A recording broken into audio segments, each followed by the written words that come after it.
Welcome, welcome. We have an interview today. I am Max. This is Kat. And we have the Signmaker, Nico, with us, a former flat earther. Oh my, we're starting. Hey. Cat. The cat attacking me is a thing that happens all the time. Don't worry about it. Welcome. Thank you so much for doing this. Give us a little intro about yourself, if you would, for me and for the audience who may not be familiar with who you are. Sure. So I'm a filmmaker. I own my own little wedding videography business. Cool. I've been a truth seeker for a long time. I kind of started during Occupy Wall Street. If anyone knows that, it was a big protest movement. So I actually that was kind of my big break out of sort of like the normal path, I guess you could say. And for a good while there, I was a radical leftist and believed in all the crazy stuff and was a big activist in that whole thing. And then, eventually I sort of drifted away from that and just kept trying to follow the truth. And, it led me into flat earth and ended up leading me right out of it too. But it took a good 4 years there where I was pretty much leaning. I mean, I, not publicly, but privately, I would tell people, the Earth's flat, that kind of thing. Interesting. Shifty says this is going to be fire. Shifty got in touch with you because I tried to reach out, but he went the extra mile to vouch for me. I did interview Shifty. Sadly, that interview got lost in a channel that's no more.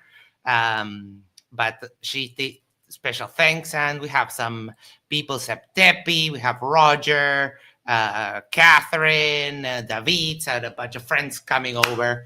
Cool. So I prepared 10 questions for you today. And the first one is, how did you get into Flat Earth specifically? How did you find it? What was the first contact with the idea of Flat Earth at the beginning? Yeah, so as I was saying, that whole leftist journey, I actually right before COVID hit, started questioning climate change, and then realized that the people that I was friends with at the time just couldn't handle me questioning that belief at all. So that was like months before COVID hit, and then during COVID, that was just, I was already kind of let's say a vaccine skeptic. And so I was, following certain people at the time of COVID. And some of them were doing talking about, are viruses even what they think they are? Is illness contagious? People like Andrew Kaufman and Tom Cowan. So they were doing these long 2-3 hour long presentations sometimes, really long videos. And I was like, well, I'm obsessive and I'll listen to these, but there's a lot of people that won't. So can I condense this into a 5-10 minute video, what they're saying? And so I made that 5 to 10 minute video and put it on this channel. It was called Mikey Landings at the time, a different moniker. And it was a brand new channel, actually. It was the first video I put up, and it kind of went viral in sort of the truther space, you could say. Like some people picked it up and shared it with their audience, and then they came over, and that's how I got all these subscribers that I have. So anyway, that video, it got 100,000 views or something like within a couple days. YouTube ended up censoring it and that sort of thing. But in the meantime, I was getting these comments, and I started the video with a picture of a globe, and it was like just to kind of frame things a little bit. And people were commenting like, hey, everything is this video is awesome, but you need to realize like it's not a globe. And I was kind of like, what? Like at that point, I wasn't. Apparently, Flat Earth had been big for, I don't know, 4 or 5 years already at that point, right? 2016, 17. So I didn't really heard about it, though. And I didn't even really take it seriously.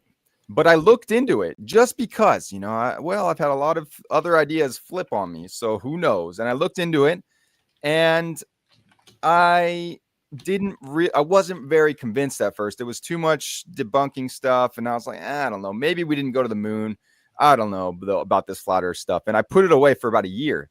And then when I came back to it, I was even further kind of like getting my feet wet in other truth or conspiracy stuff. And so I was like kind of ready to go deeper into it. And so I just started watching and thinking about it and trying to watch debates and trying to, look at the debunking stuff. And the one that really did it for me, though, believe it or not, I mean, not surprising, I guess, was Flat Earth Dave. His presentations are very compelling, and they've even gotten better. I mean, we're talking 2021 or something. So he's still doing hundreds of those, right? Like every year, it seems. So he's got that presentation down. And there's a reason that people are kind of like, whoa, they're just dazzled by all the information. And it's compelling, I would say. And so yeah, it was Flat Earth Dave. He's the one that really pushed me over the edge and out the edge. And yeah, I was going to ask you that. So from the Flat Earth Day presentation, what was the evidence that you said, I can't explain this, or, oh, he's right with this one? Well, as we know, flat earthers have an explanation for pretty much everything, right? Including sunsets and star rotations and and then you start thinking about, oh man, I never really thought about all the astronomical speeds that we're going and somehow the stars don't change. I mean, honestly, a lot of the space stuff, it's still crazy to me. Like, it sounds crazy. Is it true? I don't even know anymore. Everything is up in the air in terms of space for me. But for a while, when they start putting all these pieces together, it's kind of like, yeah, it does sound crazy. And then, of course, the thing that really I would go back to is, why can we see so far? Is it true that lenses got to the, we evolved with the lenses so much that now we can see the lie. We can just see too far. And of course, on the globe side, they would say refraction's bringing that up. But I never saw a demonstration of refraction. I never, it didn't really, it seemed just like an excuse. And especially when you have those, like that one shot from, across a whole ocean or something, there's like a mountain range and there's like a silhouette that happens a certain time of year. And it's just, there's supposed to be so much curvature that it's like, and then, I think Austin Whitsitt was like, and it's a silhouette. So there's like a direct, like it can't be refraction. And that sounded good to me, I guess. It's a Canigou Mountain. Yeah.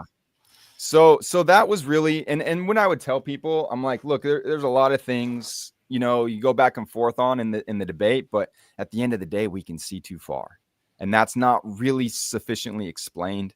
And so that was kind of the key for me. And it still is. I mean, I talk to flat earthers now, and of course, that's what they fall back on. It's basically their mantra, Right. Yep. And it takes a little bit of math to work out the numbers and the distances. So it is. I see the appeal of why when you already have the conspiracy mindset. Yeah. I see the appeal of what that would bring.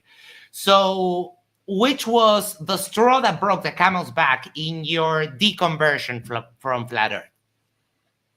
Yeah. So, okay. The final experiment, right?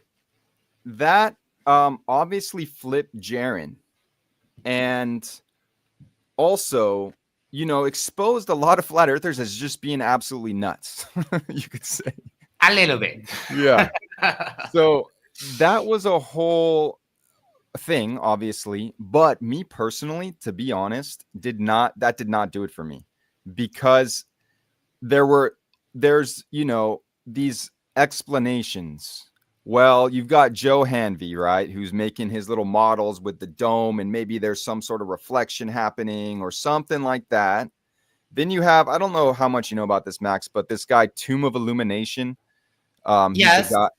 Lindsay. Yeah, Lindsay Harris, I think. Yeah. And so he, he's got a crazy whole thing going on, and I can't grasp it most of the time, but I would like peek in there and I'd be like, he seems to be so confident that there's some explanation involved, and there's a torus field, and there's blah, blah, blah, blah, blah, blah, right? And I was kind of like, well, maybe I just don't understand this, and I'll have to look into this at some point, but maybe there must be some also Marty Leeds. Marty Leeds is a guy who I actually didn't really know about before December, because he's a Christian pastor, but a mystical Christian. Yes. He has a mystical Christianity church, and I was like kind of falling in love with him and his church around the same time that flat Earth, the experiment was happening, the final experiment. And he was saying, first of all, that whatever's happening in the heavens, who knows, right? We'll never understand that. That's metaphysical. Don't worry about that. The fact is, we've measured the ground and it's flat, and we can, all that stuff. It's forget about whatever's happening up there. There's some explanation. Who knows? Maybe we'll never figure it out. And so I was kind of like, yeah, I can get with that. Now, he also said, that they were projecting a sun down there with Flat Earth Dave, right? They got on a show together, and which was kind of funny to me, because I'm like, hey, here's the guy who got into Flat Earth, and here's this pastor that I've just fallen in love with, and they're doing this show. At the end of the day, though, it sounds a little crazy to me, because if they were projecting a sun, like, let alone the idea that that's possible, maybe, I don't know. But somehow I'm like, Marty, would they be doing that all the way around the perimeter of Antarctica somehow? Like, or only at Union Glacier? Is it only when people are there, or is it always happening? I mean, I was like asking him these questions, and he couldn't really give me a good answer.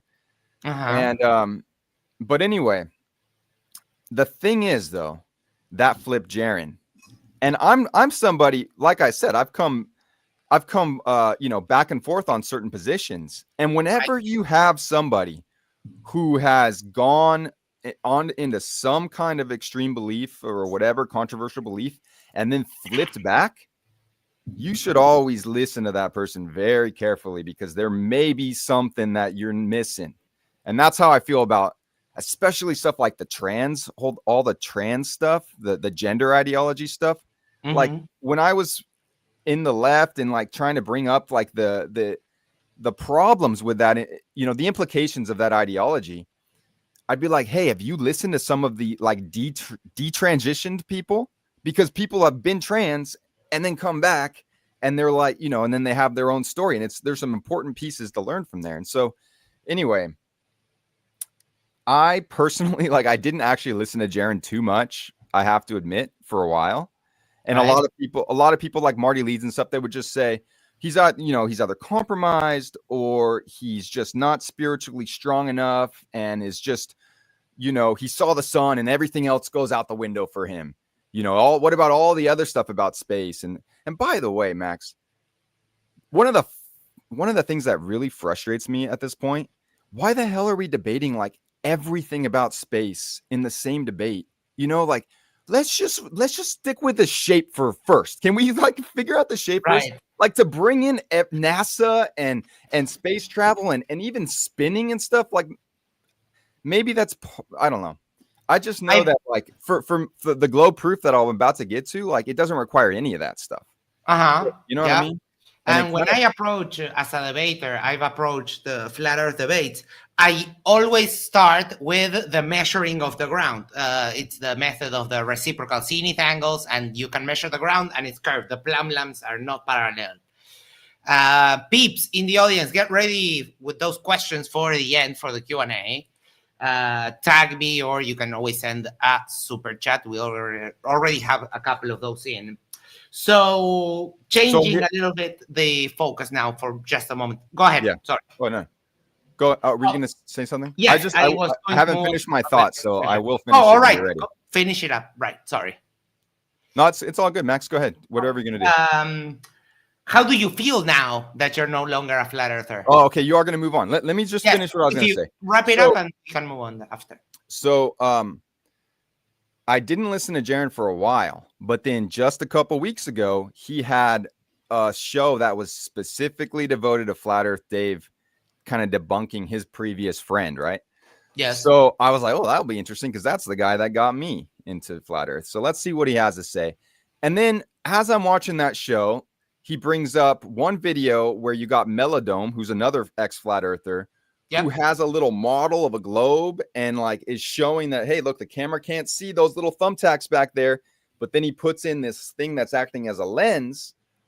And all of a sudden you can see. And it it's like, appears. yeah. And it's like maybe the atmosphere is acting as a lens. In fact, that's what Flat Earth Dave says sometimes. The flat earthers themselves will invoke that when they need to. Right. So it's like, okay, well, I've never seen that before. There's a demonstration of refraction happening right there on a model, just like little Flat Earth Dave and his son and how he makes it, he has his own things. I'm like, well, there's one for refraction. Then he showed that I'd never seen that turning torso thing where the guy's moving back and moving back and moving back. And it just like, there's no real explanation as to how the building isn't really distorting or anything. It's just, the bottom is just getting taken out piece by piece. Yep. So I'm like, okay, well, there's pretty compelling evidence for some curvature there. And then it was the thing that I've now made 3 videos on is this. Jaron goes down into somewhere in the South, maybe it's Australia or whatever, and he's just pointing out that like between 2 lines of longitude, there should be a certain distance there. Yep. On the globe versus the flat Earth. And there's not. He's like, do you think that they're somehow hiding 2 times the difference right there in that little, and then I was like, what? And the lines of longitude are not just arbitrary. They're like, you can't just, they're correspond to solar noon. So right. There is no, I realized that, within 10 minutes, I was like, wait a second. This is, how, and I started asking every flat earther I knew, what's the explanation? Like, Max, tell me, why do we never needed to go to Antarctica at all? We don't need to talk about flight paths. We don't need to talk about ship's logs. We don't need to talk about even the 24-hour sun, anything up there in the sky. Who cares? Again, like Marty, I'm with you, Marty Leeds. Forget the sky. But there is one thing about the sun for this particular proof that worked for me. All you need to understand is that there is just one solar noon at any given location. Yeah. If there's only one solar noon, and those are like obviously matching up the longitudinal lines, otherwise someone would say something. Like the idea, people are still trying to tell me that they're hiding it in the land or something.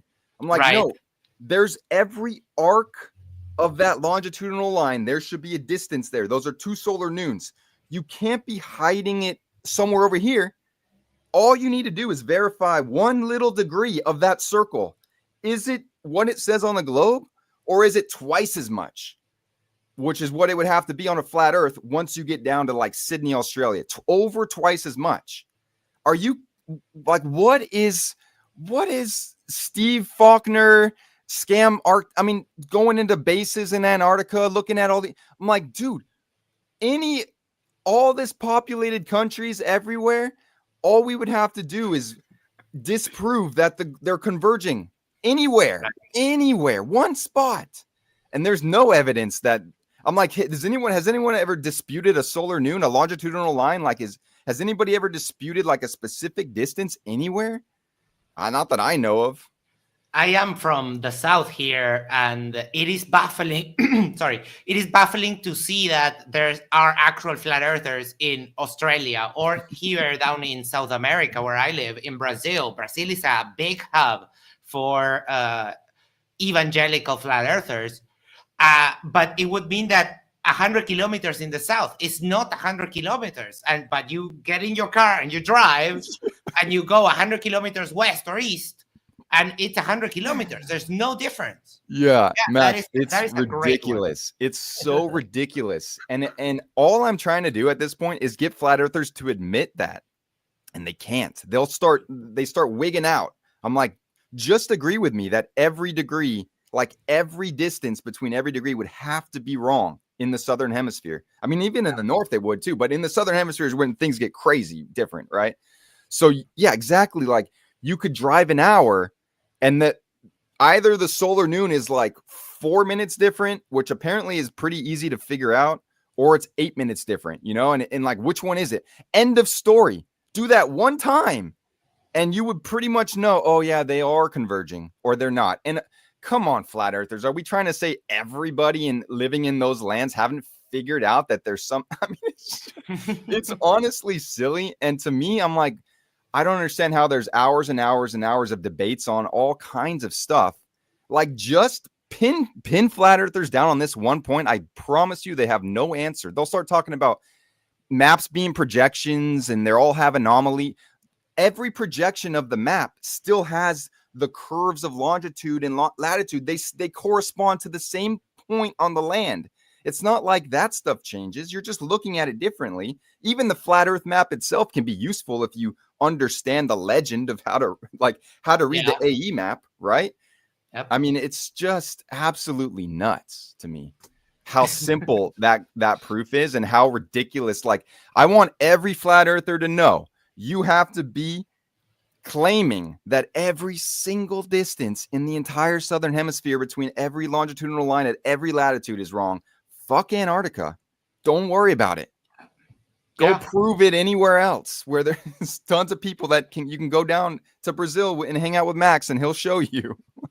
I mean, Uruguay, it's next to Brazil, but it's no problem. Uruguay, it's a small country. It looks like a pair between Argentina and Brazil. Yeah, that's where I'm from. Yeah, gotcha. Yeah. All right. So how do you feel now, no longer a flat earther? And I'm asking this because I talked with, I've interviewed Jaron pre-TFE and post-TFE. I interviewed Shifty and I also interviewed Melodome. And they all said, I really feel like there's this weight off me. Interesting. So for me, that's how I felt with climate change. Because when I believed in climate change, I thought I had to stop fossil fuels. I mean, I was involved in a group that was advocating for underground resistance to take out the entire industrial grid because of near-term human extinction that was going to happen if we keep burning fossil fuels. So when I let that one go, I was like, oh my God, I can like relax a little bit. For flat earth, it's actually not like that for me. I understand why it might be for all those guys because they were way deeper into this than I was and publicly publicly had their channels and Jaron was going to, doing so much. And so I get it for them. For me, it's actually different. I'm like, I have sacrificed a lot of friendships and like my life's not been easy being a truth seeker and coming out like it, during COVID and being like the, one of the few people trying to push back on that locally here and stuff. Like, I guess what I'm saying is, it hasn't been an easy road to be a truth seeker. And I get to this point where flat earth felt like one of the big ones. And all the other truth seekers, like 80% of the other truth seekers, maybe even 90% of the ones that I look up to, couple dozen people, all seem to be on board with flat earth. And so I'm just fucking frustrated, man. I'm like, what is going on here? How can you all pretend to be truth seekers when it's this basic stuff here that we can, actually it can't be flat. It just physically can't be flat based on the southern hemisphere. It's crazy to me. And I'm on a rampage now. I feel like I really appreciate you doing this interview because I mean, I'm 2 weeks into this, so I'm just freaking excited and kind of like, I want to just shout from the rooftops towards truth seekers. We're wrong here. And we are just as susceptible to groupthink as anybody else. And there's a superiority complex with a lot of these people. Like Marty Leeds, I love that guy. I love what he's doing with his church in so many ways. But he calls believing in the globe satanic or the Antichrist. Right. I mean, that's just crazy. That's crazy, dude. Calm the fuck down a little bit, Marty. Take it down a notch, buddy. Okay. All right. Oh, man. Thoughts on the final experiment in general, everything that they did, the previous, when everyone started, backing out of it, the actual boots on the ground in Antarctica, and then the post TFE. Well, as I was just saying, like, I don't understand why we ever had to go down there. And I wish that somebody had presented what I'm presenting in my videos right now, like just that basic idea and what you described, going 100 kilometers, like you'd either be, you know what I mean?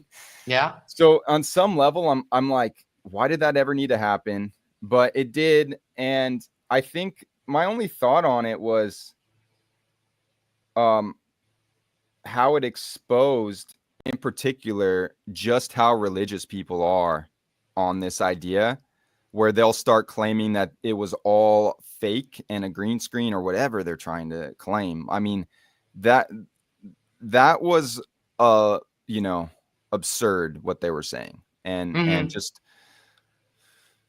And how do you feel about when people started backing away, the truthers getting offered a chance to put their money where their mouth is, and well, not even putting their money, just having to put their convictions to the test and immediately backing away? I think that was a telltale sign for me. Yeah, it's true. You would think Flat Earth Dave would have been down there, right? And especially considering he was talking about that for so long. But in their defense, they're paranoid, basically. They just don't trust anybody. And so Will Duffy comes along and they had, was he even a real pastor? And look at these financial things he's got going on and blah, blah, blah. It's, they didn't trust Will. And that's all I'll say about that. At the time for me, I was kind of like, yeah, I guess. And I don't know, I didn't have a strong reaction about that, but I can absolutely see what you're saying, where it's like, dude, you're given a chance to go for free and you're not even going to do that. I mean, it is a little crazy. Yeah. What message would you give to both communities, the globe and Flat Earth?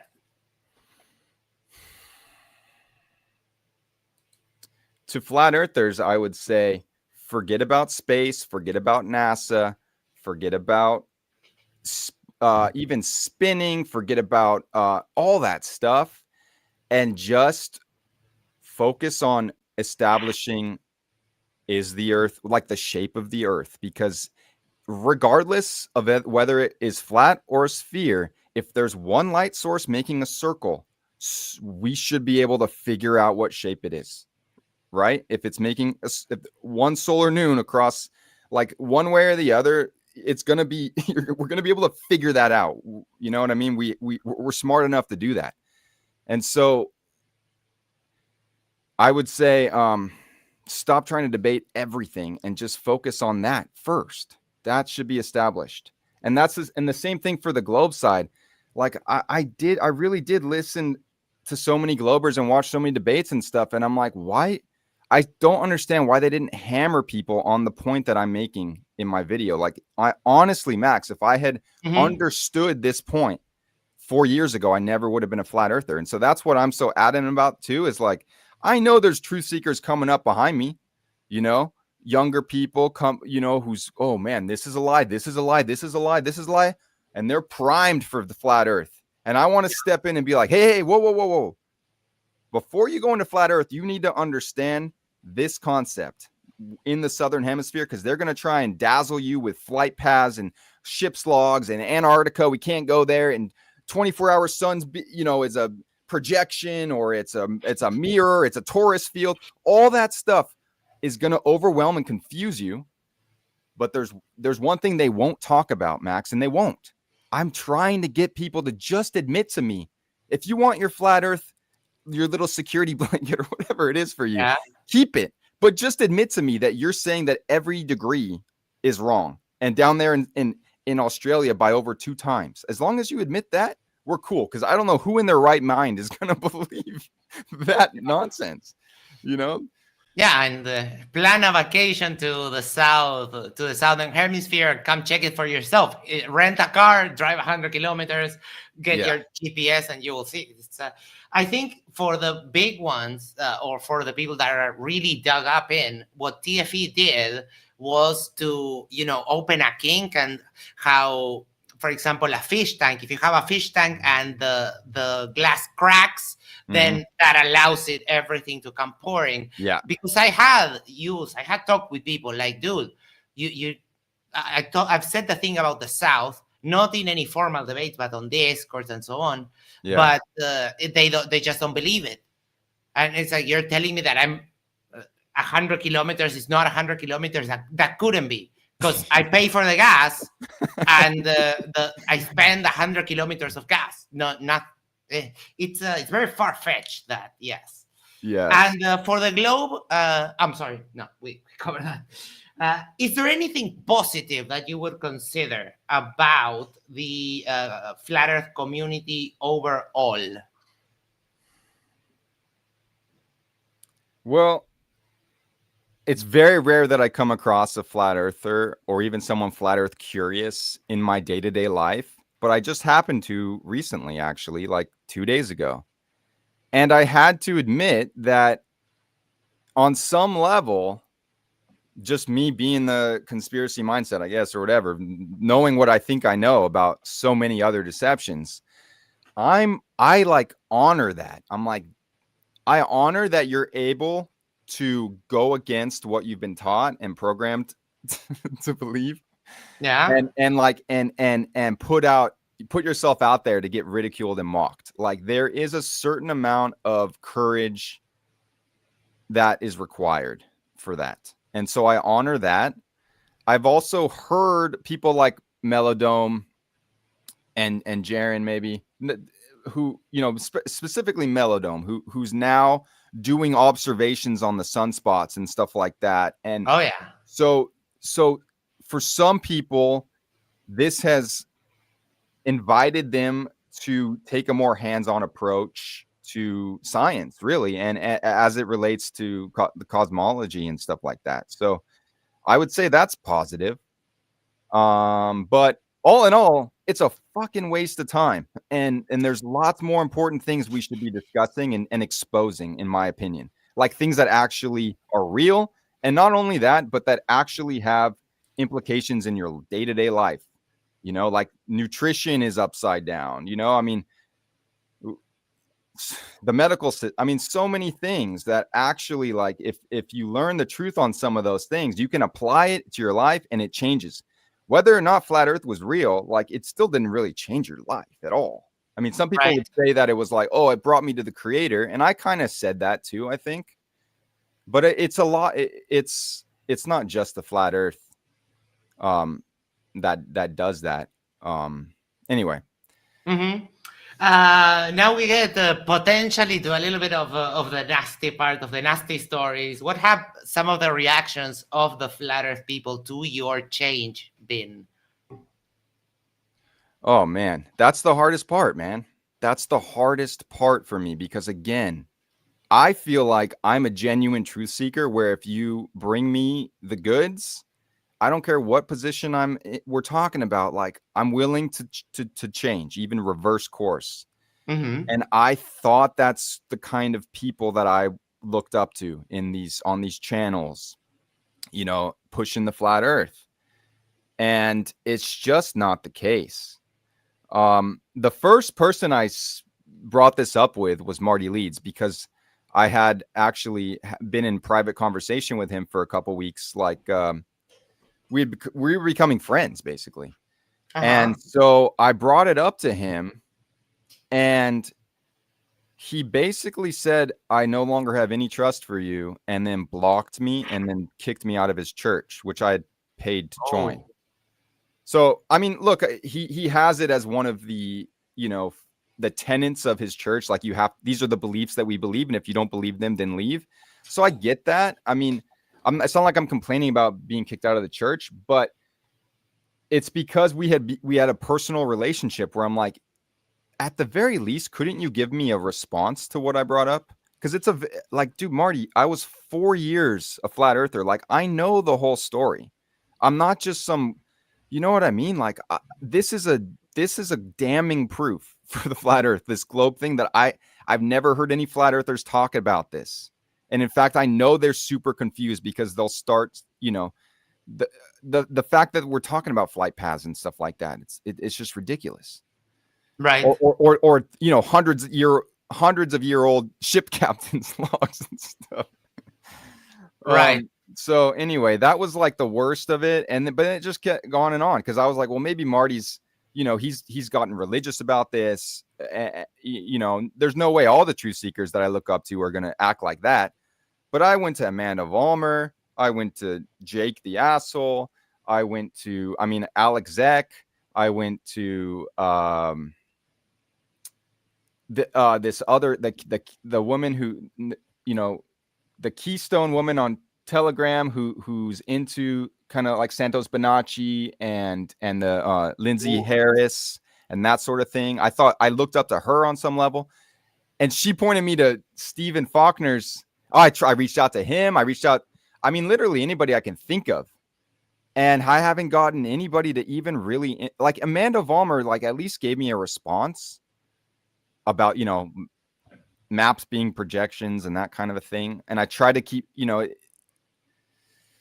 so yeah. So basically then I was banned from her space. Jake Yalco muted me. It's basically been banning and booting me out of spaces or ignoring me completely. And that's almost the most frustrating. Like Dr. Jordan Grant, like even in comments on Facebook and stuff, like he's like, okay, Nico, like, show us what you got. And I'm like, all right, dude, I made some videos. You can watch those, but I'll type it out here. Just please give me a response to this.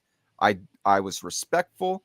I was like, this is what convinced me in a matter of minutes that flat earth is impossible.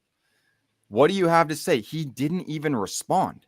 And it goes on, and I can see him hearting other comments that other people are making. So I know he's still there. He just won't respond to me. And it's just these people, like, what is wrong with people, man? I thought we were truth seekers. You can't even give me a response. And you are coming from a place of you were a flat earther, you're having genuine doubt. Yes. So even from the organizational, it's not an organization, but if you think that's the truth and you have someone doubting that truth, why would you want to avoid them? You're just letting them cement their position that, they can't address this because the earth is a globe. Exactly. Why would you not refuse to address it at any point? But it's because they can't. Exactly. If it was so easy to dispute what I'm saying, then freaking do it. Marty Leeds, I'm in your church. Bring me aside like a pastor would and say, hey, man, I see you're confused here. Let me explain. No, you're just going to ban and boot me? Mm-hmm. I mean, that is an admission of that he just can't. And we here are a multicultural team. And Dr. J, he's a Christian theologian and was a former pastor. And I can imagine someone going up to Dr. J and saying, hey, I'm having a crisis of faith.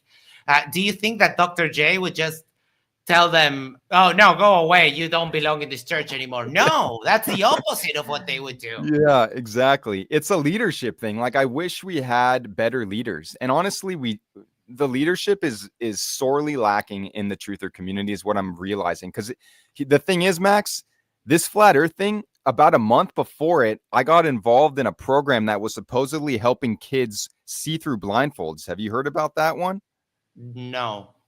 It's called Blindfold Vision, and Alex Eck and Joel and Rafidi and Yerasimos, they have these podcasts in the truther space, and they platformed this woman called Edith Ubuntu Chan, who has a program where she charges people to come in, and she's going to teach your kids how to see through blindfolds and access their telepathic or their powers, basically. And because I trusted these guys, I joined without really looking into it too much.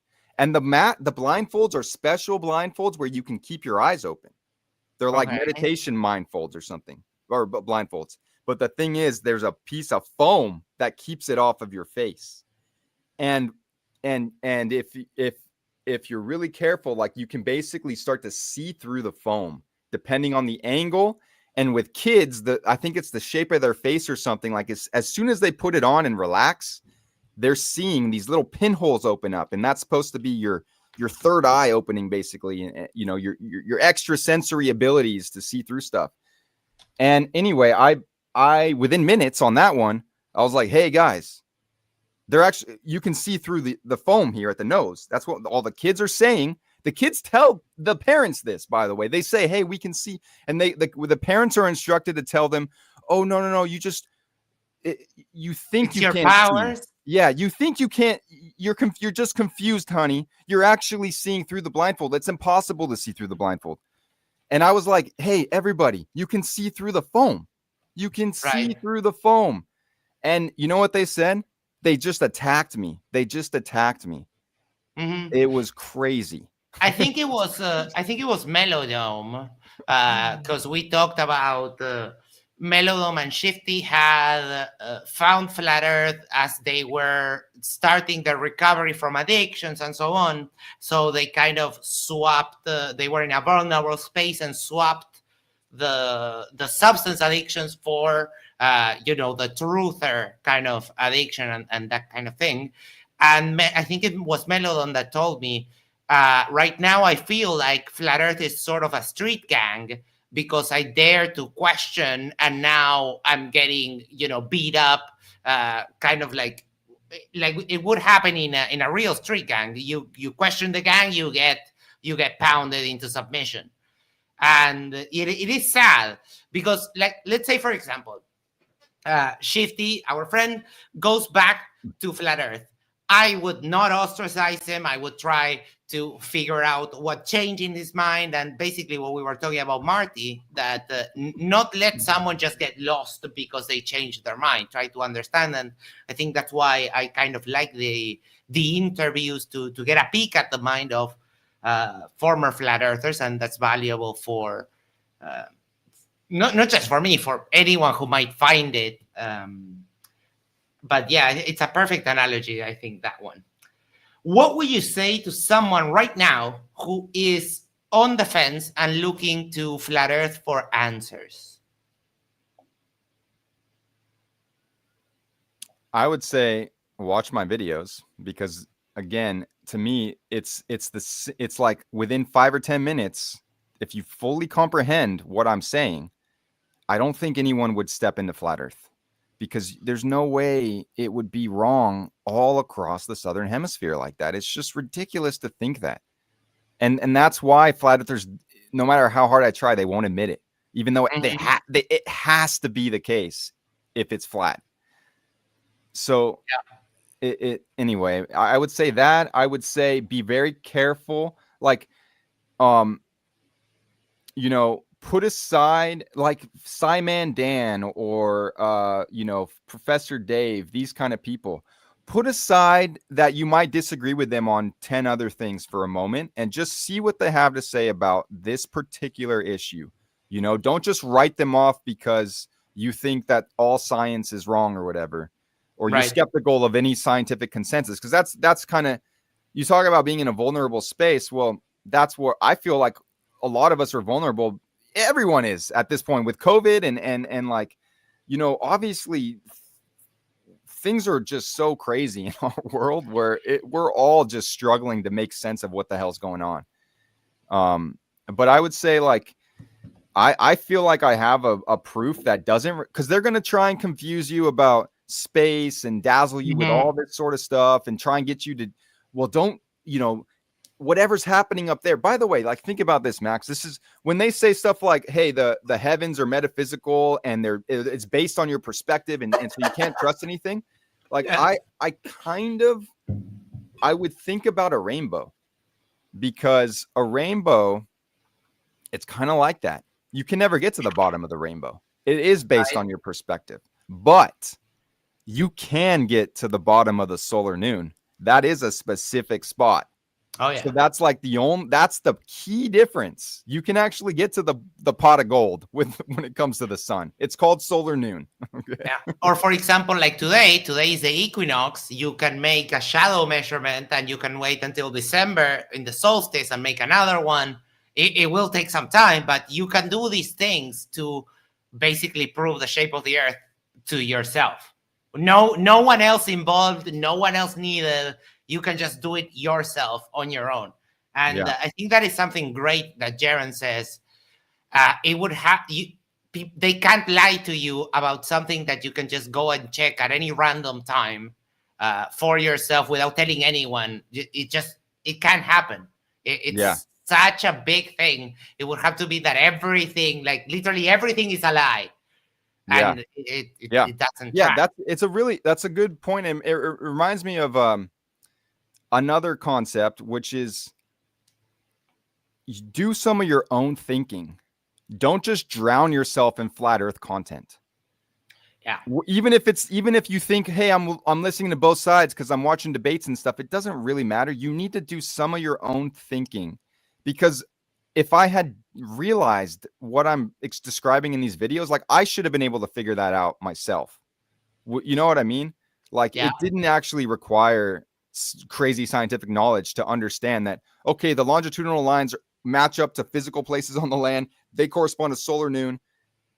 Therefore, they have to be converging, or else it's wrong in an entire map. There's no way it's wrong on the entire map through countries that have millions or billions of people, and like, And you can choose whatever interests you the most. Melodome got fixated on the sun and started doing observations with solar filters, and now he has a telescope, a hydrogen alpha telescope. He's getting putting together some money to actually buy a camera, because people say, "Oh, we don't know what the sun is," but when you look at the sun, like, it's a physical thing that is there, that is moving, that you can consistently look at it with a little bit of proper equipment, a camera and a solar filter, and you can see how the sunspot moves. And his observations are pretty cool for the sun, and I can't wait until he gets he needs to get about $1,000 to get the camera he needs for that telescope. And when we start getting the hydrogen alpha images of the sun, I've seen those before, but they are good. Really? You can see the solar ejections. You can see the surface of the sun. It's something that it's trippy. It's so trippy. It's insane. I love that part. Yeah. And finally, my final question before we go into questions from the audience is a little bit of a joke question. And let me preface this. Out of all of the final experiment conspiracies, which one was either your favorite, the funniest, the most unhinged, the most stupid? And I'll tell you mine just to give you an idea. Mine was at the time of TFE was happening, I got in the aftermath, after they came back, I caught pneumonia. So I wasn't working. I was binging a bunch of content. And one day on Jaron's Telegram, he published a video of someone saying, someone that had his GoPro footage. Jaron was just walking around with a cup of ramen noodles. And because the ramen noodles, of course, came from Chile, the packaging was in Spanish. And it said, sabor a pollo, chicken flavor in Spanish. And someone was like, you see, he's a sun worshiper. And they cut off a little bit of the side of the package, and they just left Apollo. And Jaron was like, look at this conspiracy, the level of desperation. And I was like, oh my God, I can't believe this. This is insane. Yeah. And I was laughing my ass off. And that's mine. So what that's just, yours? I mean, it's just, you have to realize that flat Earth, it's like there's a bunch of people who just are kind of intelligent on some level and just got confused. And, and at this point, like, painted themselves into a corner where, like, if they waver on this, it's kind of like, again, the trans thing. Like, if you go back to the trans thing, I mean, I don't know what it's like in your country, Max, but here it was like, I started questioning that, it was like, you're a transphobe, you're a bigot, I'm like, hey, everybody, I actually am on your team and I'm friends with you. So I just have some information that I want you to explain. Like, I'm not a transphobe. I'm not afraid of these people. It's just, there's implications to this. And that's like, shoot, I just lost my train of thought. Where was I taking that you're not a transphobe. Yeah. Oh yeah, the satanic thing, like Marty Leeds saying it's satanic and stuff. Or just the idea that globetards are like so dumb and they're so brainwashed. It's like, well, you're going to have a really hard time changing your position now because you've acted like you're some kind of special child that was able to see this gift from God and break out of the mind control. Well, now if you look down on everybody that's trying to tell you it's a globe, you're fucked. because if it is a globe, then you're just never gonna. It's gonna be really hard. Like I wish people would not get so wrapped up in identifying with any position, like this. Mhm. It's dangerous. Yeah, fanatism and die hard to a position. It's not, if you're just rooting for something and not considering the options, then yeah, there's not much value in that. All right, wait, let me answer your question though, because I do have a couple answers to that. Oh yeah, what I was going to say though is that there's kind of intelligent people who kind of got lost here, and then there's just like, I don't know, man, like truly unhinged, crazy people who have also found themselves in here, and those are the kind of people who were saying, I mean, even Eric Dubay, like trying to say that was staged. I just like immediately, like my respect for Eric Dubay was like, it went, to 20% of what it was or something. Like it just dropped. I was like, are you really going to, take that stance? And that even the projected sun was a little stretch in it there for me. What about the denodal that said that Satan became the sun? That one was wild. I didn't even hear that one. I didn't hear that one. Oh, yeah. Do you remember the debate between Greg Locke and denodal? Yes. Satan. So he's tricking us on the level where he just became the sun. Yes, that was what he claimed. And denodal was the one that in that debate, I think it was in Texas, that they said, let us both go to Antarctica. Everyone knows the clip. Everyone has seen that clip a million times. Let us both go to Antarctica and see if there's a 24-hour sun. If so, it's a ball. The guy gets offered a free trip outside of TFE. Someone contacted Will and said, I will pay for denodal to go to Antarctica.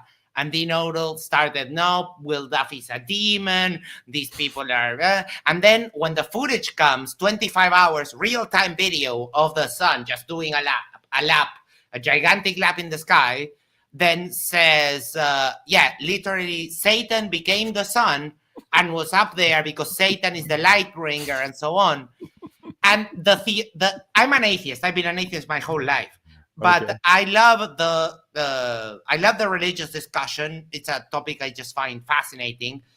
The theological problems that will create the idea that you think that Satan can become the son, it's mind-boggling how a pastor can actually say something like that. Even from an atheist perspective, right? It's wild. Any other of those that you had? Yeah, the one I'll bring up is the vape gate. Vape gate, yes.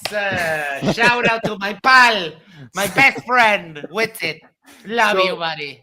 So, tell me, they went through somehow this entire scheme to fake the entire thing, and they're gonna have the way they're gonna sell this is by Austin vaping and blowing out the smoke. Like, what kind of retarded level conspiracy is that, man? Just retarded. And when they say the Vegas, it's like the Vegas sphere. Oh yeah, that cost like $2 billion.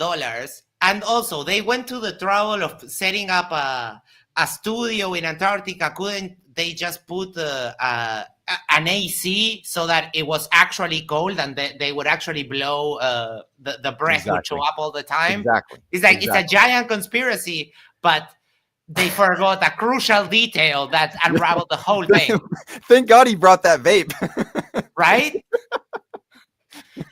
No, what? Oh no! It's like it's the biggest conspiracy ever. Billions of dollars spent, but they forgot to just turn the AC to like cold. No sense at all. And then there's the races down there. I mean, it's just all so dumb.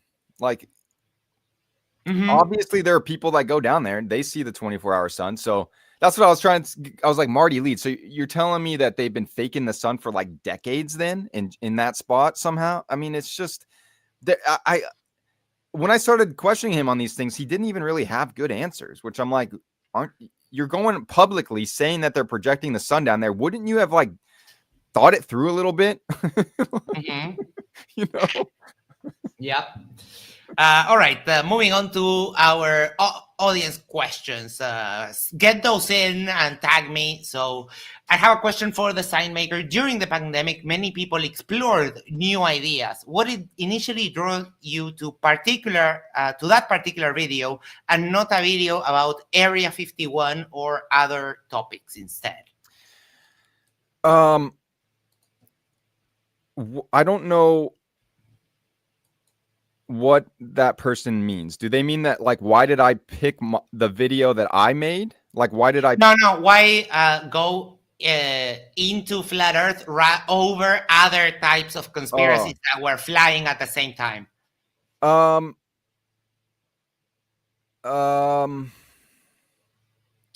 for one thing,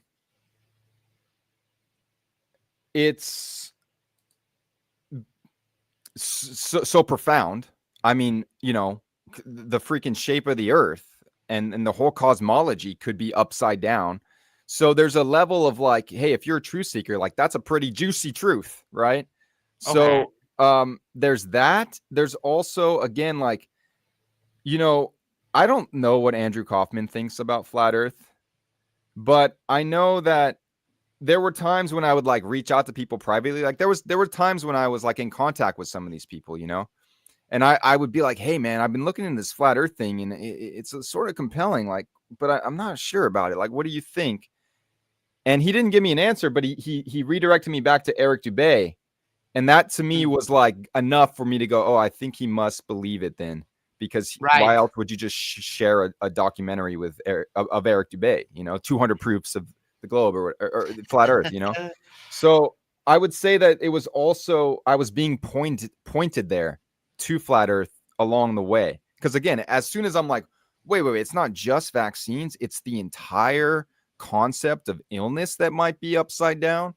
Then I was, you know, and that again is after I've come to terms with climate change and just certain other things, nutrition and stuff. So yeah. So I guess I hope that answers that question. Yeah, fair enough. Yeah. Let's see here. Oh, I was going to tell you that I honestly don't see what the appeal, even for flat earthers, what the appeal of Eric Dubay is. That monotone that just drills into my skull. Like I can't listen to it. And we've done debunks of that and so on. I But at this point I can't stand it either. yeah, And there's a smugness. It's a superiority smugness thing too that I just can't handle anymore. And the fact that he won't debate anyone, he just derps out and doesn't dare to face anyone. You know what's funny about that, Max, is that the story in Flat Earth Land, as far as I know, is that he was supposed to debate Neil deGrasse Tyson on Joe Rogan, and it was Neil deGrasse Tyson that backed out, but Eric Dubay has always wanted to debate somebody like that. That's the story we tell. Yeah. You know what I mean? Yeah.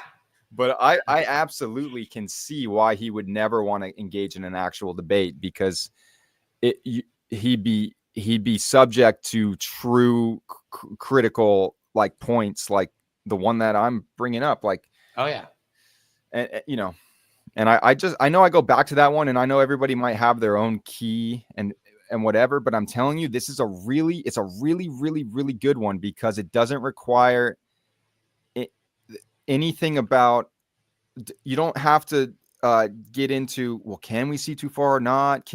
What is the stars doing and the star trail? Like, none of that matters. Can you explain these distances between these solar noons? And they can't. And it's game over. On the ground. Yeah. NetTube user said, thank you for asking my question. You are more than welcome. David, for you, how do you feel now about Flat Earth Dave and his videos in hindsight? I don't know what to think about Flat Earth Dave.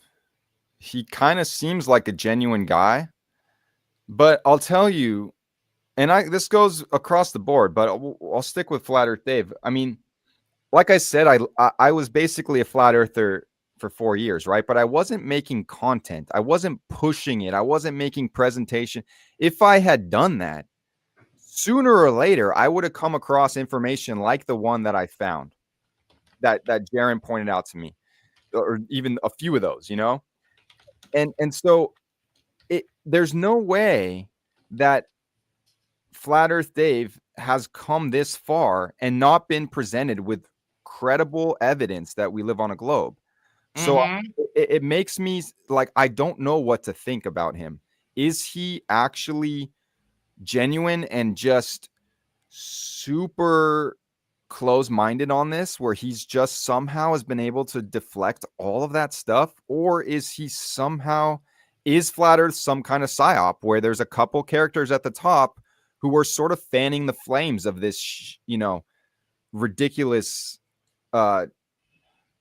like distraction, essentially? I kind of have a hard time between thinking that Flat Earth Dave is just too dumb to realize that he's wrong, or that he's actually a grifter. And the reason why I say this, I'm going to show you a little something I have here. So this was on a very unknown crypto podcast from Portugal. Yes. So Flat Earth Dave was there, and I was made aware of the situation, and this happened. Oh, shoot. Sorry. Offline. To discuss it before we go in offline.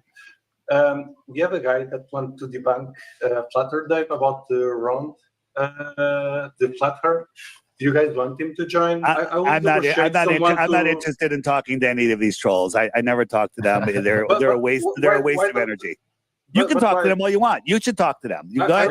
Hey, Max, pause for 1 second. Who's he trying to get him to talk to? To me. Oh, okay. Okay. Yes, because I was messaging the guys like, get me on there. I can debunk everything he has just told you. And as soon as that came up, he says this. You should watch. There's hundreds of debates with really good flat earthers talking to these guys, and the arguments, it just goes nowhere. We've been doing it for years, and we're literally, it's not worth talking to them. Now they could say the same to us. Feel free to talk to anyone that you want. It's a free world. I choose not to talk to satanic trolls. I choose not to talk to satanic trolls. That's his idea of me. And I was going to be super nice. I've been doing this a while, and then, just to show it, I come along, and then MC Toon joined me.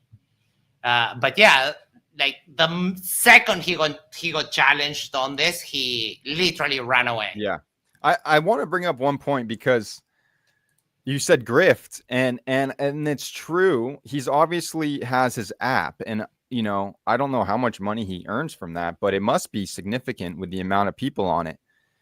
And I will say this, if there's one major lesson I've learned over the past few years, it's like we need to be very careful about creating an income that is based on us sharing a truth like that. Like I honestly don't think it's appropriate anymore to be like, I think if you're going to be doing truth seeking, it should be separate from the way that you earn a living, so that the truth seeking, the stuff you're putting out there, can be pure what you think, and you're not trying to generate an income. And you know what I mean? It's like, and I was trying to do that for a few years. Like I was trying to start like, hey, maybe I can coach people in what I was going to call the hidden truths, and share all these things, and walk people through my own journey, because flat earth would be, advanced level, but there's beginner level stuff, and you would work your way up. But especially now that, flat earth ended up being wrong. But even before that, I had this realization that it's just too dangerous, because you will consciously or unconsciously, you're going to have a block, because that's your livelihood. Right. It's you know what I mean? Truth seeking should be out of an abundance of time that you have to as like a service that you're putting out there. But as soon as you're trying to, make money and that's your sole income, it's dangerous territory, and I wouldn't recommend it. Right, you're dug up there. And you mentioned Dave's app. I'm not sure if you're aware the problems that Dave's app has. Basically, it's designed so badly that anyone can get into the back end of it. It stores passwords in plain text. Everything has. You can just do. Anyone that has a little bit of knowledge can just do massive damage. I mean, the rumor is that Wittig got hacked because he shared his password between accounts on the app, and that way on an email, and that way they got access to his crypto and got a bunch of crypto stolen. Whoa! And it was made aware. I didn't hear that. Oh yeah, it's MC. I heard that Jaron had to move houses because of it or something like that. They track Jaron's address because it has the location, and even though you can select not to share your location, the app will take it and it will store it, and because it has no security, anyone can access that. Yeah. So yeah, I've heard those things, and I don't know much about it, but I will say that I've never heard Flat Earth Dave clear that up or take some sort of accountability about that. Never. And in fact, as far as I know, he just cut out Jaron. He doesn't even he hasn't spoken to Jaron, which I think it looks pretty bad. It looks pretty bad. It does, because when everything was good and he was invited to speak on stuff, and it's not looking good. I'll send you. MC Toon did a video on that.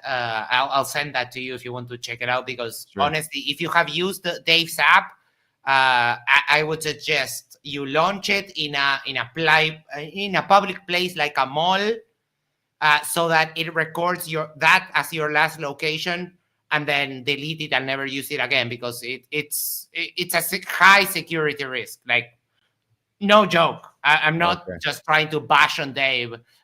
It is a major security risk. Well, I don't understand why he would have ever allowed that, or why he hasn't fixed that when it was brought to his attention. That's kind of weird. Yeah, I mean, Toon and a group of Glow people that are passionate about cybersecurity, they all contacted Dave, gave him like, here, these are the problems with your app.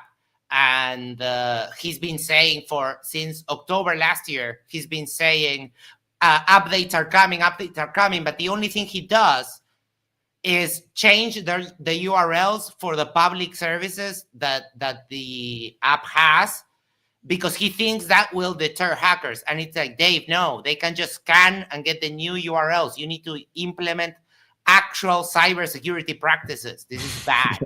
He probably doesn't have any idea how to do any of that, which is fine. I don't either, but that's where you go get an expert and have them clean that shit up, right? I mean, yeah, correct. You Are Mobbed, been a member for 2 months, says, do you believe we went to the moon? Great question. Here's what I'll say. I don't give a shit anymore. Okay. I'm not going to waste my fucking time on anything space related anymore. It looked unlikely to me that we did, but given the experience I just had, like certainly everything space related, I would have to go back and check my work.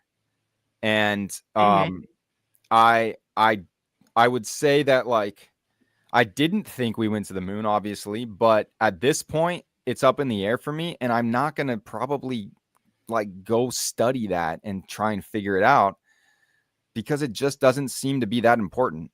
Like, and a lot of other people I talk to, like, that's their position. And sometimes I'm like, man, you're not a real truth seeker then. But it's just a matter of, like, if, there's only so much time that we have to, like, go down these rabbit holes. And that one, right, it's just not worth it to me anymore. And I get it. I'm going to let the people that really care about the space, I'm going to let them handle that one. I don't care. I will say, like, I just was browsing. Was it McToon today, I think, or something? Like, I'm seeing stuff now. I'm skimming stuff occasionally from these guys that I just wrote off, right? Yes. And he was showing some stuff about. I think it was McToon. Was it Simon Dan actually? Regardless, you know, there's like hours and hours of footage on the buggy, and like, you know, I will say this: I don't really know much about the moon landing at all. It turns out, you know what I mean. Yes. I've watched a handful of documentaries, basically, and then just a bunch of YouTube videos, like random little details about the moon. But the moon is not really a flat Earth focus so much. It's more just like it's a plasma thing up there. You can't ever touch it and whatever. But I'll say that, like, if it was fake, like, why go there multiple times and have hours and hours and hours and hours of footage? It's just, I mean, it starts to, like, you know, when you look at that a little bit, and it's kind of, it's almost like the Southern Hemisphere is like, are they really going to be lying about every hour of like hundreds of hours of footage and multiple trips up there? Like, ooh, that's starting to sound like a pretty big claim. It's not just like they went up there once and we got a little bit of TV footage or something. You know what I mean? It's like there's extensive, I mean, the telemetry data being deleted and lost. I mean, there is some weird shit, but, you know, there's also a thing called incompetence. Incompetence and bad technology. It was on reel-to-reel tapes. Those things are trash. Yeah. And that's the other thing is they point to that guy who's like, we don't have the technology anymore. It might be true. I mean, in a way, you know, like, I'm a video guy, right? And if I try to go back and use this, exactly, the same tapes I was using in high school, like it's going to be hard for me to find equipment that, you know what I mean? I have to go. There's just there's solutions that might have worked at the time that would have to be completely reconfigured for today's technology. And I mean, there's other things about the moon, you know, that there's that Van Allen belts or whatever, you know, and they say, well, how did we get through that one time, but now we can't? And like, but again, my answer is I don't know, and I'm probably not really going to spend much time on that. Right. It's not, I think that's a fair answer. It's not something that interests you. Like, it's not your topic. I find it's not my topic, and it will not have direct implications to my life. Like, look, Max, I was a vegetarian at one point. Now I think humans thrive on meat. And not only that, but red meat, fatty meat. Like, that's actually what I think is most nutritious. And in fact, I eat most of the meat raw meat, which is supposed to, you know, be super dangerous. And I've been doing that for 5 years. These are the kind of lies, like, I had to, or truths or whatever you want to think about, that I've come to terms with. And they have, like, I feel pretty healthy and energetic compared to most people. Like, I'm 38, and you know, just saying, like, there's, like, why not, let's establish all the lies when it comes to health first. and you know, and then and fix those for our children and stuff like that, because there are many. All right. Next question from Roger that says, ask him if he finds feeling renewed and eager to learn how to possibly convert other flat earthers back from the cult-like mentality they hold. Thanks. Yes, absolutely. But really, for me, it's going to be this one point that did it for me, because I know that there are going to be a lot of people who are like me, who just are not, they're going to conceptually understand what flat earth requires, denying every distance down there in the southern hemisphere. They're not going to get on board with that. So I realized that, you know, globe people, whatever, are going to, you know, have an answer for every little thing that flat earth brings up. I'm not going to go in and try and get involved in all that shit. I like this one proof, because if you're a critical thinker, it's all you need, and there's no way to deny it. That I have not heard a single good answer. All I hear is them deflecting. I'm like, look, I see, I understand, man. You think that we can see too far. You think that water's always level. Fine. But just admit what you're saying about the southern hemisphere. If you can admit that, we're cool. Okay? Because someone coming up, hey, you want to believe this guy who thinks he can see too far, but denies every single distance down there? Like, no one's going to get on board with that. So anyway, yep, perfect. I am very I am very enthusiastic about this point, and I will harp on this point for as long as until I get tired. which could be months. You know what I mean? So Oh yeah. Jack Fetter for $4.99. Thank you so much, Jack. Happy birthday, Jack. Thank you. No Glover needs Antarctica. The entire reason was the Grandmaster Flat Earthers all agreed that the 24-hour sun debunks Flat Earth. No other reason. You're right. Absolutely. But I just wish that was more clear. Like for just your average flat earther like me. Like, hey, actually, none of that shit matters. Antarctica, the flight paths, like, it's literally overland. Max, I had somebody telling me that maybe they're hiding a continent in the southern hemisphere, Lemuria. Yeah. Maybe they're hiding a continent, and that's where all that extra land is. I'm like, you don't understand. It has to be consistently hiding it all the way around because the solar noons. You can't just be hiding a bunch over here. You know what I mean? And everything else, that can't. It's like they have a hard time conceptually understanding what I'm saying. And that's why I do want to make more videos on this because for some reason, for me, it's extremely fucking clear. It's like basic, like geometry, a light, you know, that kind of thing. I heard it's a Flat Earth Dave, an angel who is a flat earther from Australia, saying, oh, they could be hiding other lands, more resources. It's like, dude, let me grant you your position. Let's say they are. Do you think that will just cause everything to be free? No, you have to go past Antarctica to retrieve those resources and bring them back.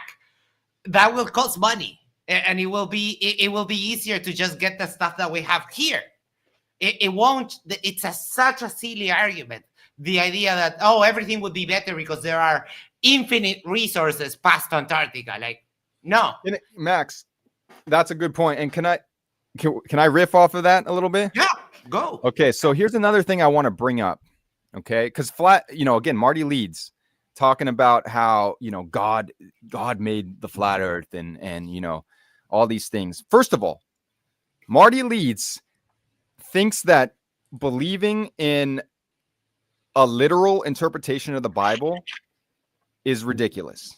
Okay, he believes in the whole Christianity thing because he takes it symbolically, astrotheologically. You know what I mean? The sun is Jesus and the zodiac signs and all that stuff, which is, I think it's pretty compelling, all that stuff. But for some reason, he has a few scriptures picked out that supposedly the 4 pillars or whatever, the 4 corners, he's going to take that literally. Oh, yeah. Like, why cherry pick that one? And why can't that be symbolic like everything else in the freaking Bible, dude? What this idea that, it's symbolic and it's not historical, it's symbolic, except it's also scientifically accurate or something. It just doesn't make any sense. But I would say this: if we were God, what makes more sense? We live in a 3-dimensional world. Why the hell would he just keep it 2-dimensional? Where, what if flat earthers say, like, well, maybe there's lands, like you're saying, out of Antarctica, or there's a dome that comes down.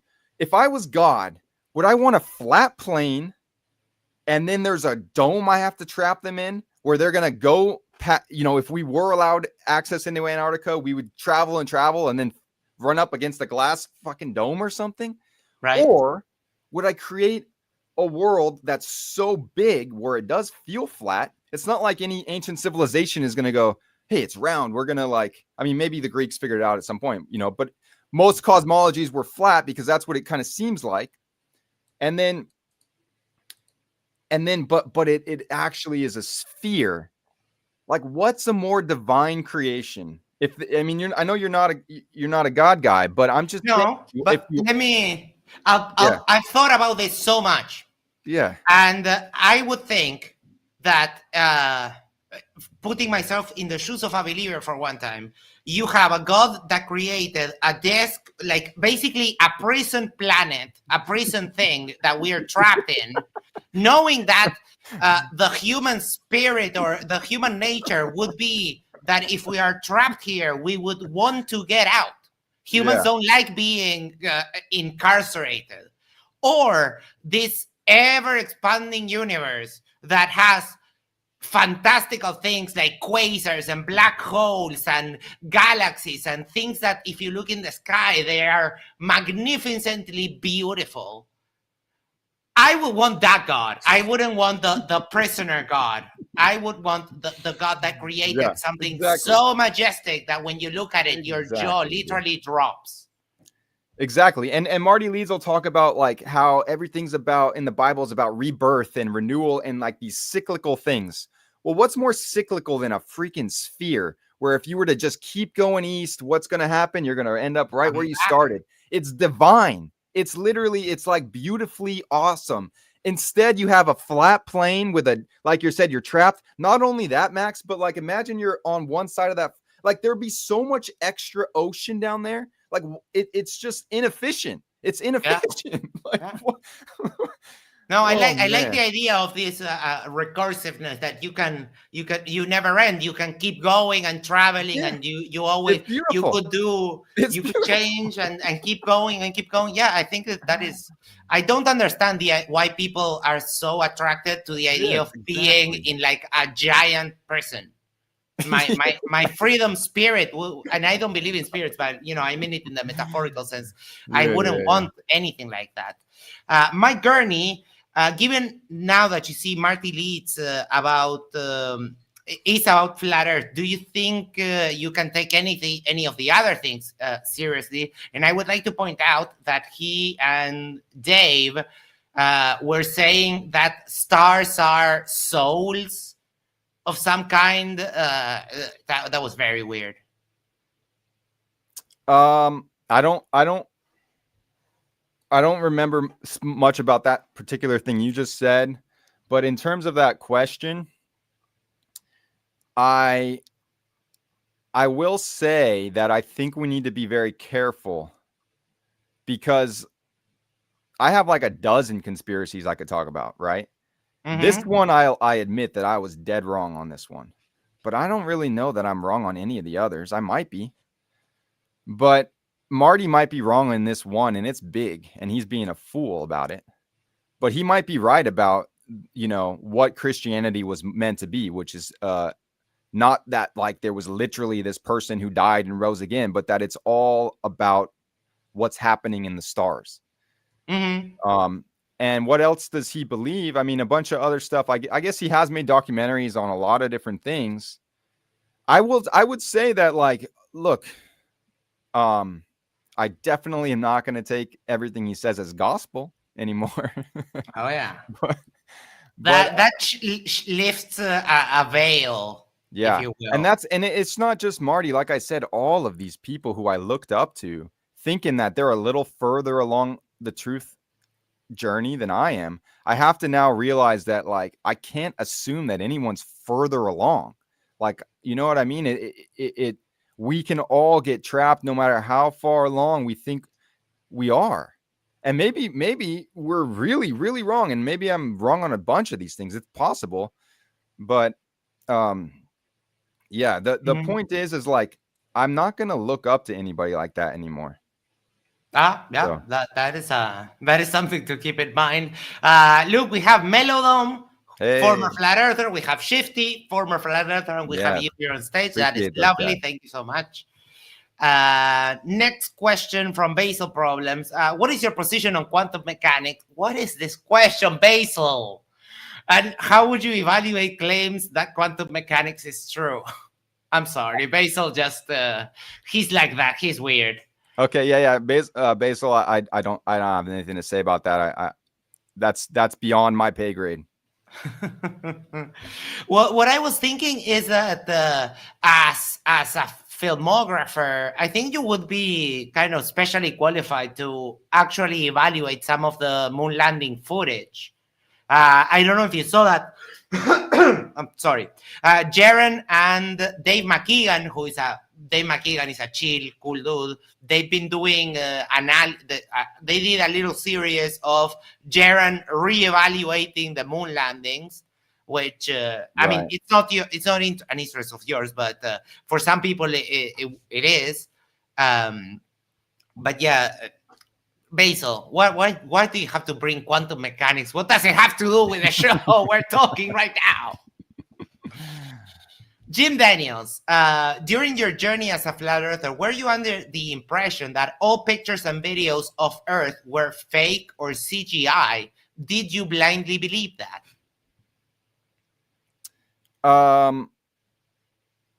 Well, yes, I guess. I mean, so the blue marble pictures, yeah, I thought they were fake, and it's not necessarily that like blindly believing that, because flat earthers will point out that even the guy that created that image admits that a lot of it was like computer generated, and that's why there's duplicate clouds on some of those images and stuff.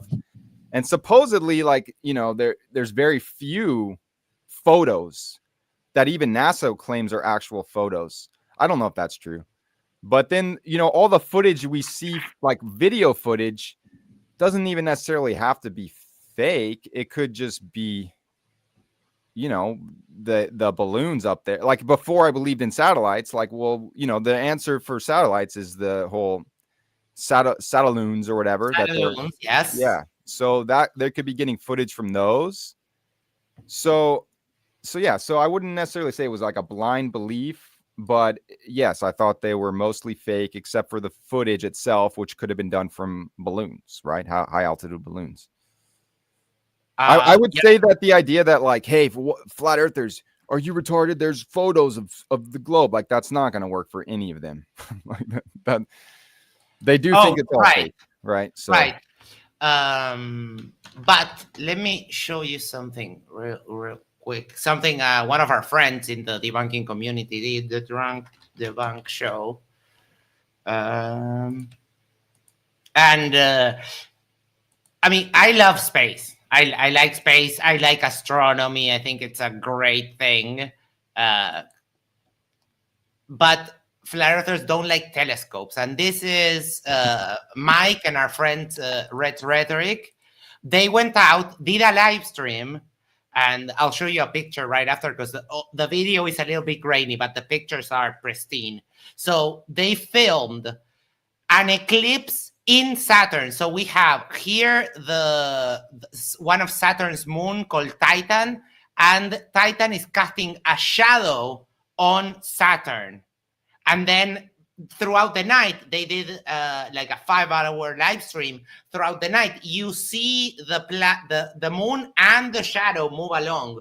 So we're watching from Earth an eclipse in another planet. Wow. And let me pull up. Yeah, I will say that like the whole idea that there's moons around planets and that they're visible, I was always kind of like, I looked a little side-eyed at that one, because it's like, how do flat earthers like, I guess they are real planets with, I mean, if they, you know what I mean?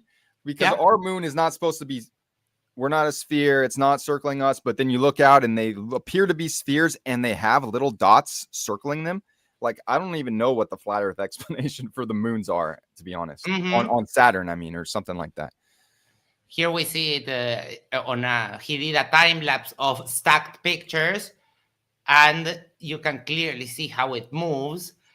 And the great thing about this particular live stream is that towards the end of the live stream, they caught this. This is the a high-res picture of Saturn, of the thing that we were showing just now. But they were super excited because they also caught this. A satellite? The ISS. Oh, wow. It happened to coincide that... like just an accident? Yeah, it happened. They planned for the stream for Saturn, and it also happened that day the ISS was also going by like right over their heads. Yeah. The ISS is a good point. I mean, like, I still can't explain why are there all those anomalies where it looks like they're hanging from ropes, and like there's so many things that still are unanswered to me. Like, I don't understand why does it look so fake if it's real? Like, you know what I mean? Well, let me tell you a little bit of an anecdote. I was watching Formula One yesterday.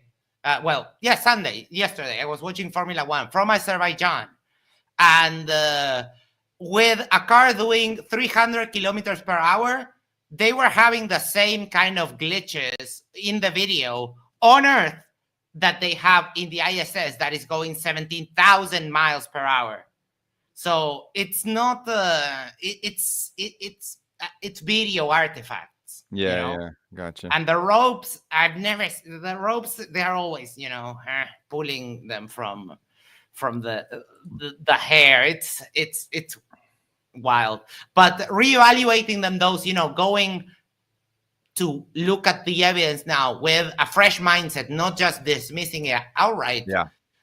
Who knows what you'll find there? Yeah, it's true. Max gifted 50 Yerba Mate Talks memberships. Thank you so much, Max. Jack Fetter, who is his birthday today, for $4.99 says, it's not about caring about the moon. Going back to his first question a little bit, it's caring about our science, physics, and breaking the conspiracy theory mindset. It's a good, okay, fair. And I appreciate all of you that are willing to do that. I would rather spend my time breaking whatever the opposite of the conspiracy theorist mindset is, the let's believe everything. And I have parents. I mean, I have friends that are parents that are vaccinating their kids. I'd rather spend my time trying to break them out of that whole freaking mindset. I don't know what you think about vaccines, Max, but that's just from where they save lives, and we are here because of vaccines. Yeah, see, I would love to debate you on that, because we can arrange that. Okay, let's do it. Yeah, but that's and what I would if you say. if you would like to talk climate change, Dr. J, one of the other hosts here, is also a big defender of man-made climate change, and he's also a chill guy. And we can have a debate, but we can have a chill debate like we're having a conversation right now. Yeah, I am a little bit aggressive with flat earthers, but I can have a nice conversation. We have Astronomy Live in the side chat. Hello, Astronomy Live. He does a great observations, astronomical observations, and has an awesome astronomy channel. And he's an amateur astronomer. Next up, we have Max for 5,000. Wait, yeah, 5,000. I saw the other. I thought it was 5 million. No, but it's 5,000 Argentinian pesos. This looks like a lot more money than it actually is. But hey, it's something, Max. Thank you so much. You are mobbed. Are flat earthers a danger to society or just a silly group of ignorant people?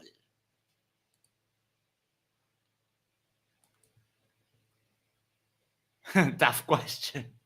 Yeah, I mean, I don't know how to, it depends on how you look at it, I guess. Like I said, so many people who might otherwise be doing good work in some way or the other, or even just spending time with their families and stuff, or like getting healthy or whatever. Like there's so much wasted potential here that to me it's a danger in that it's wasting so much potential. And for no reason, because again, like most people, if they're not religiously attached to this, should be able to be snapped out of it really quickly. I think maybe I'm just weird, but like I'm telling you, if someone had come across and just explained to me what I'm explaining in these videos, I never would have been a flat earther. So, and not that I wasted tons and tons of time myself on this, but so many people are, and it just makes the whole truth movement look crazy. And so, for someone like yourself, Max, who actually believes the more mainstream narrative of vaccines or climate change or anything, you look at us and you probably think we're fucking retarded, because so it just makes us look so bad. It depends on the person. It depends on the person, because in general, I like to discuss stuff, so I don't just dismiss people as being stupid out of hand.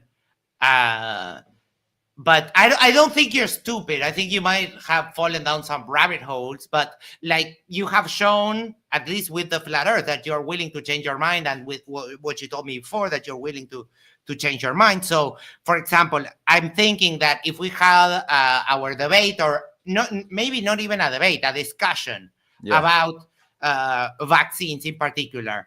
I think that I could present the actual evidence that vaccines work, that germs are real. I have all of that because I've looked at that evidence myself, because I've talked with conspiracy-minded people before.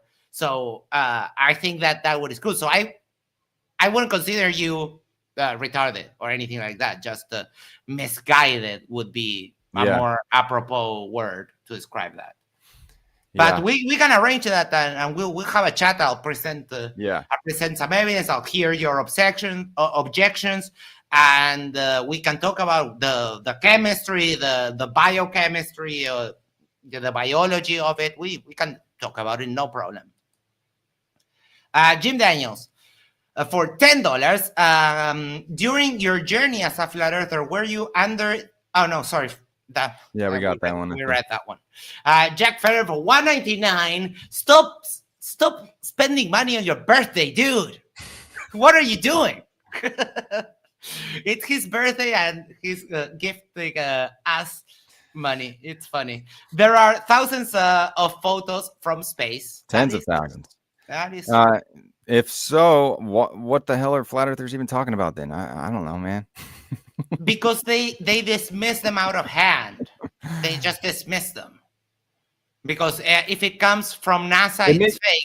Yeah, exactly. It's funny, that guy that admitted that he created the image, that one particular image from different data sets.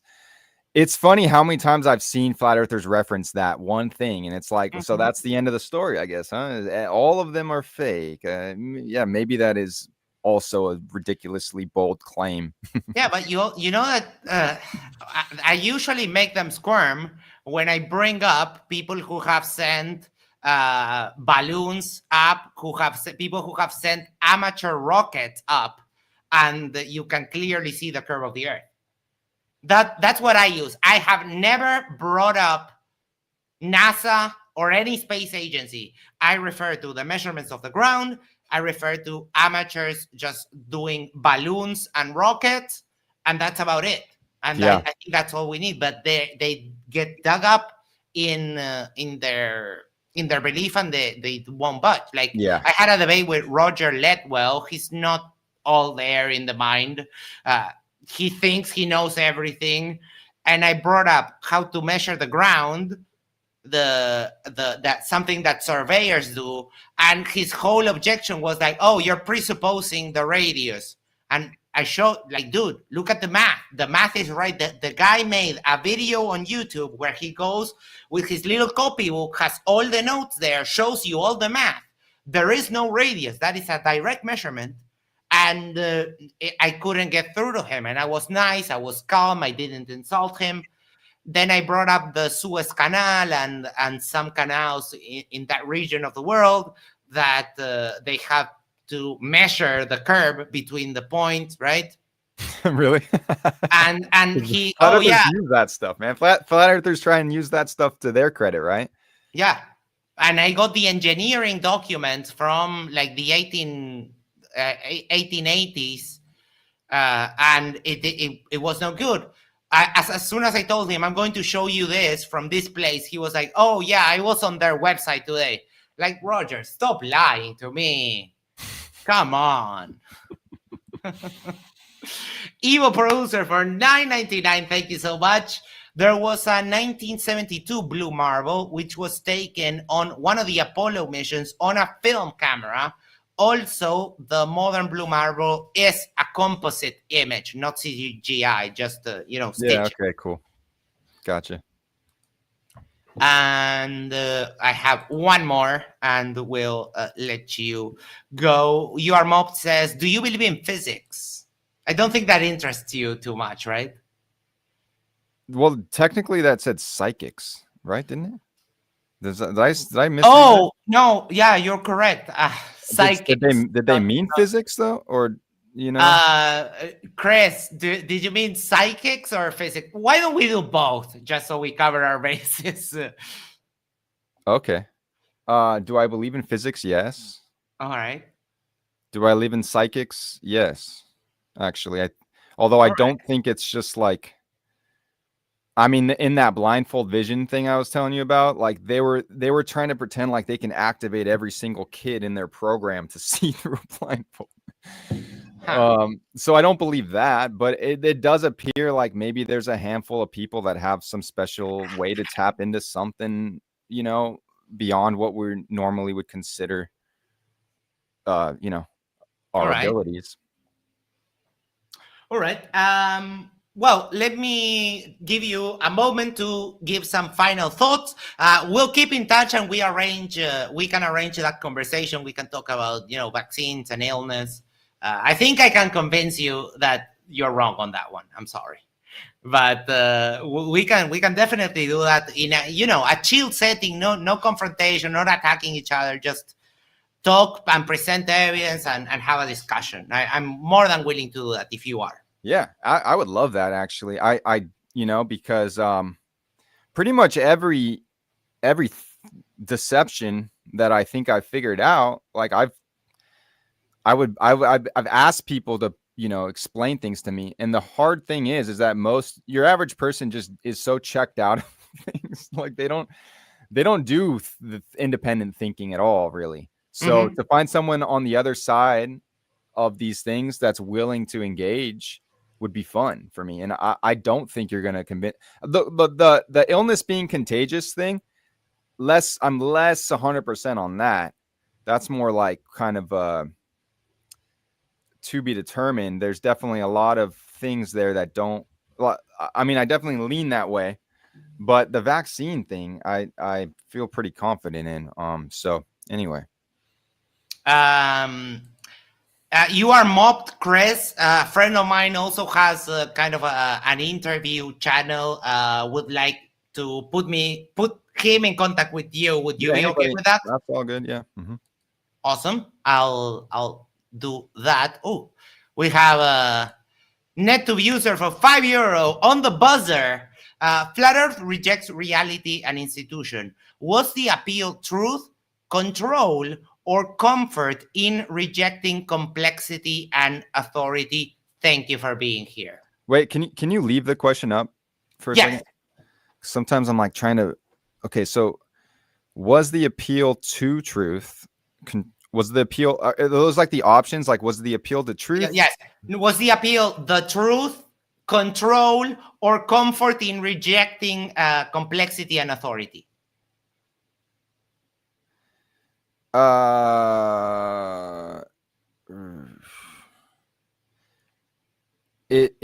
It's the appeal is simply that, you know, if you feel like you've been like here, Max, let's just start here.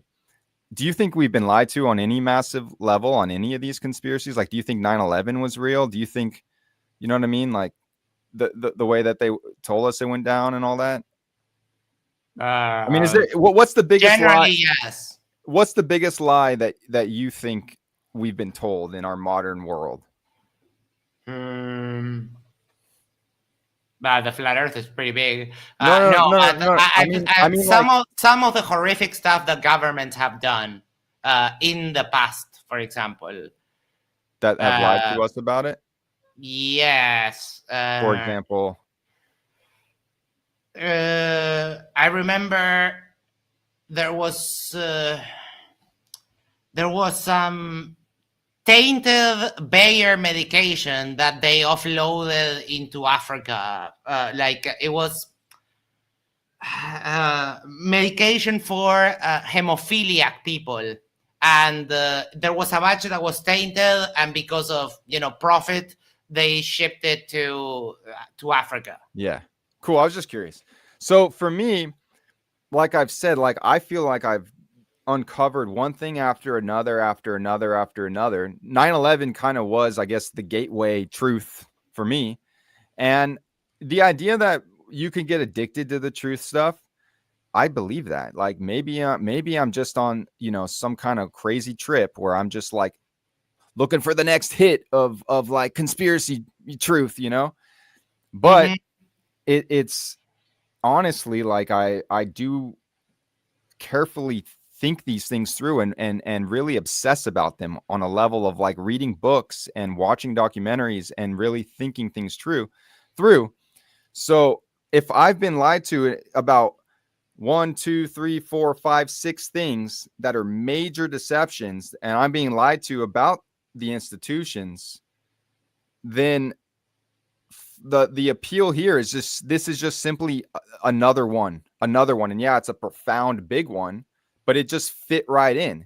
So that is you yourself were saying, Max, like you understand how if you have that conspiracy mindset, then it's going to be easy to adopt flat earth too, because they do have some, at least surface level, it's a compelling argument. When you have Flat Earth Dave doing his 10,000th presentation, he's mastered that pretty well. It's almost a magic show, you could say. But largely you have to, and ignore physics. And I wasn't particularly big on physics until I got into this space. I'm more of a chemistry kind of guy. That's why I was talking about chemistry and biochemistry, how that interacts with the body. I had to drop out of college, but that is the topic that really fascinates me.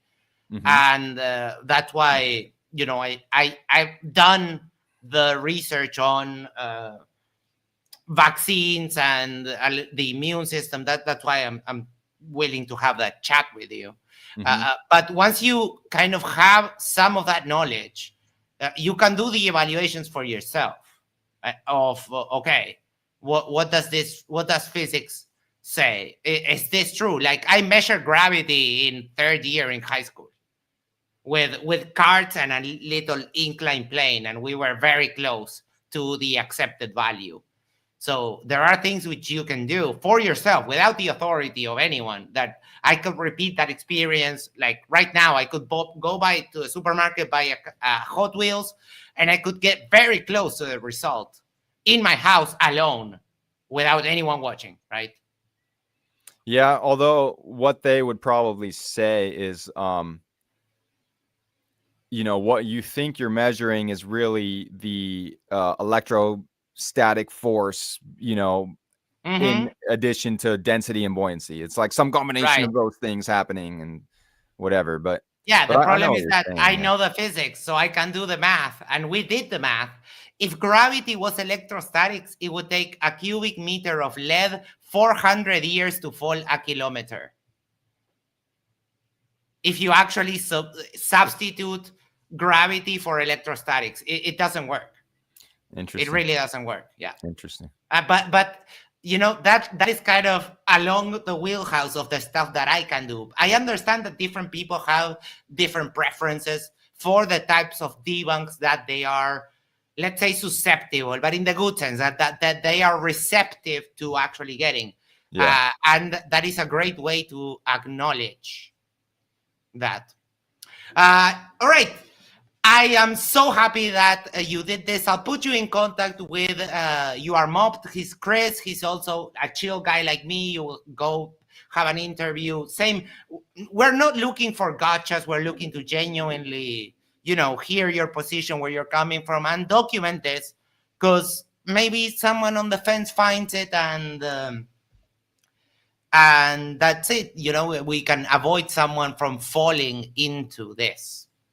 Yeah. Anything else you would like to say before you go? Your channel is linked in the description. Feel free to check it out. Has done a couple of videos debunking, laying out the argument for his position on why he swapped to the globe, and his other content.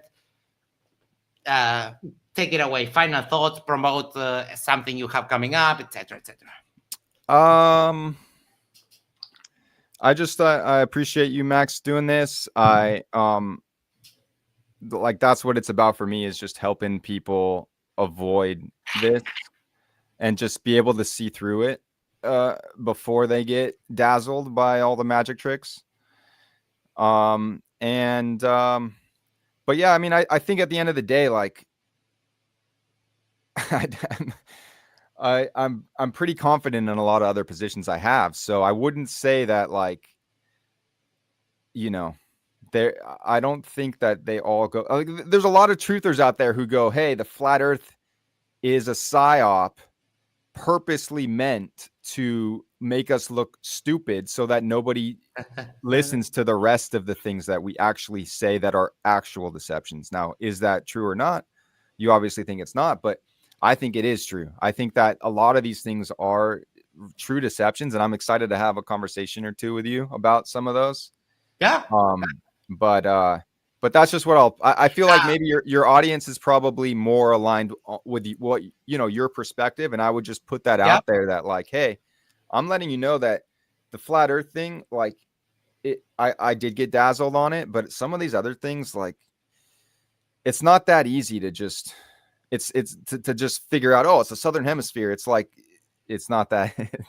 There's more evidence than anyway, we'll get into that in the next. We'll talk, and we can arrange maybe if you want to stream it on your side and to stream it on here like simultaneously, so you also get, you know, questions from me from your audience when we talk about, you know, vaccines and the immune system and so on. That would be, I'm cool with that. That either way, I mean, you're the one that's actually producing content a lot. Like I just barely have started to make a few videos here and there. It's not really a priority to me at the moment. All right. So I'm happy to do it here, actually. Oh, perfect. No problem. I also want to, you know, give you a chance because to also get your audience involved, and maybe they have some questions for me. That way, we keep it fair for everyone. One final message for you, and we'll be on our way. You are mobbed, Chris. Says, I love how honest you are, the Signmaker. Looking forward to chatting with you. Hey, I appreciate that. That's what I try to be. I mean, that's what I thought we all were. Not so much, though, apparently. All right, people, thank you so much. That was awesome. Thank you, Nico, people in the audience. Thank all of you for your questions and hanging out here. We'll catch you on the next one. Take care. Have a great night.